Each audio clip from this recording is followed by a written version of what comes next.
Bunga anggrek, simbol persahabatan antara Presiden Prabowo Subianto dan Ketua Umum PD Perjuangan Megawati Soekarno Putri.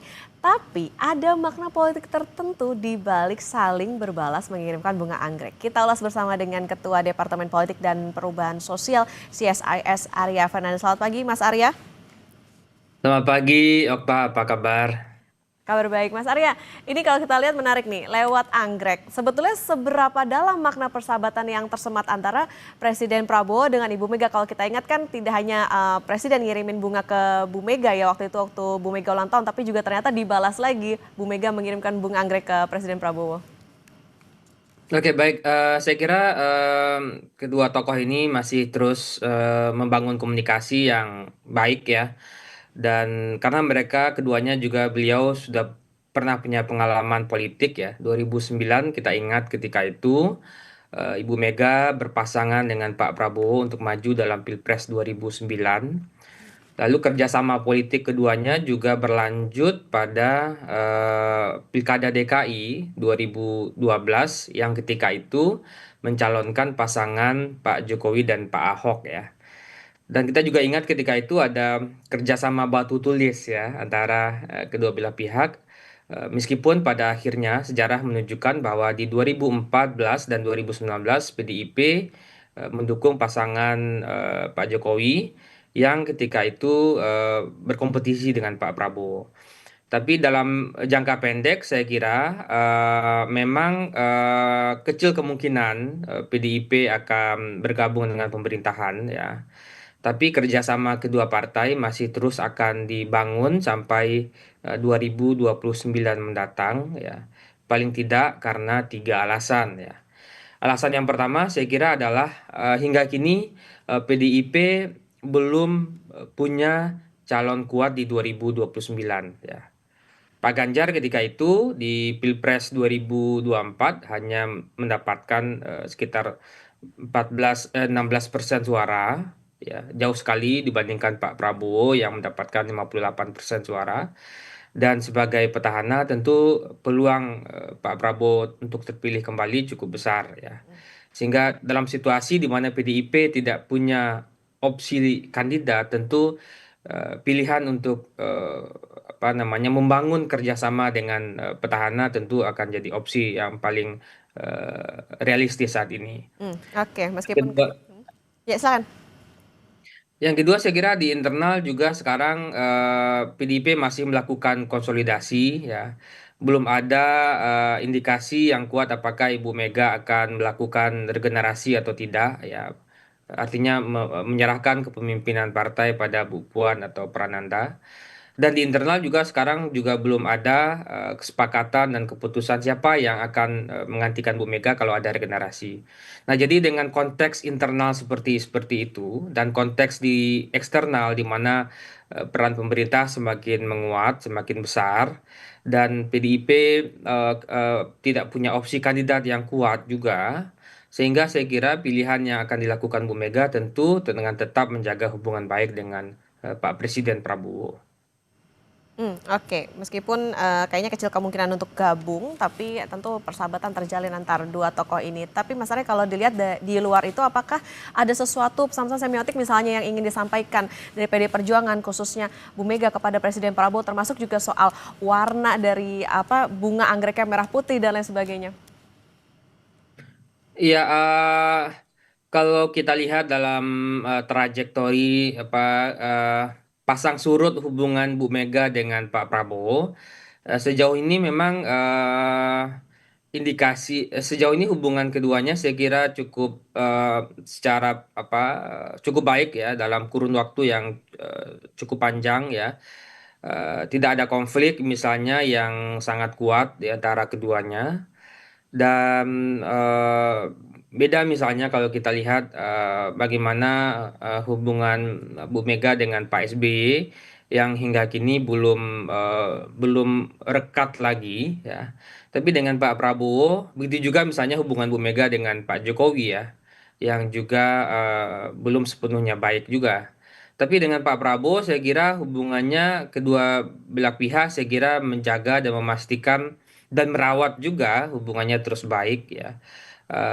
Ya memang mungkin karena ada satu visi politik yang sama, meskipun saat ini punya PDIP belum bergabung di kabinet ya, dan mungkin perkiraan saya dalam jangka pendek PDIP kemungkinan besar tidak bergabung ya.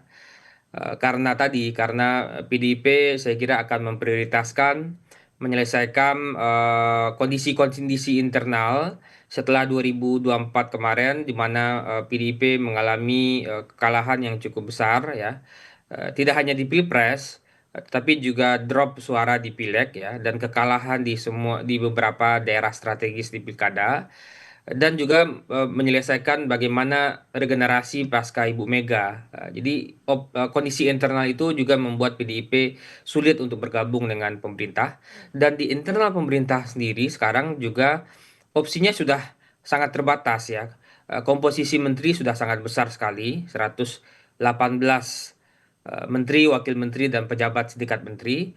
Dan presiden juga kesulitan untuk menggeser menteri-menteri tertentu kalau PDIP gabung. Jadi dalam jangka pendek saya kira PDIP kecil kemungkinan untuk bergabung ya. Oke, Mas Arya itu tadi kalau jangka pendek. Nah, kalau tadi menyinggung soal bagaimana adanya persahabatan antara kedua tokoh ini, mungkin nggak dari antara persahabatan itu jadi apa yang mempengaruhi bagaimana keputusan ataupun sikap politik, jadi ada ewu pakai wuhnya nih antara keduanya gitu. Jadi karena kalau dilihat dari sikap PDIP ini kayaknya mereka berada di luar pemerintahan tapi tetap menyatakan untuk mendukung gitu pemerintahan Presiden Prabowo Subianto. Iya, sekarang memang saya kira opsi-opsi PDIP untuk menjadi partai oposisi semakin mengecil ya. Mengecil karena beberapa hal. Pertama mungkin juga karena komunikasi yang intens antara Pak Prabowo dengan Bu Mega membuat PDIP menjadi opsi untuk menjadi oposisi semakin tertutup ya. Kalau kita lihat sekarang ini gitu. Yang kedua mungkin juga disebabkan oleh terbatasnya opsi-opsi internal untuk mencalonkan siapa yang akan dicalonkan PDIP di 2029. Sehingga PDIP sadar bahwa kalaupun ada calon itu akan sangat berat berkompetisi dengan Pak Prabowo sebagai seorang petahana. Sehingga mungkin di internal muncul juga gagasan bagaimana kalau menjadi membuat opsi sebagai cawapresnya Pak Prabowo di 2029 gitu. Nah, sehingga untuk menuju ke sana tentu PDIP terus membangun intens komunikasinya. Yang ketiga saya kira adalah perubahan-perubahan politik yang terjadi saat ini. Apa itu perubahannya? Misalnya peran pemerintah pusat semakin besar dalam eksekusi program-program strategis ya.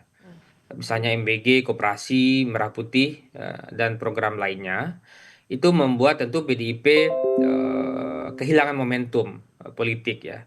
Yang kedua juga sekarang ini juga ada opsi-opsi perubahan soal bagaimana mekanisme pemilihan kepala daerah.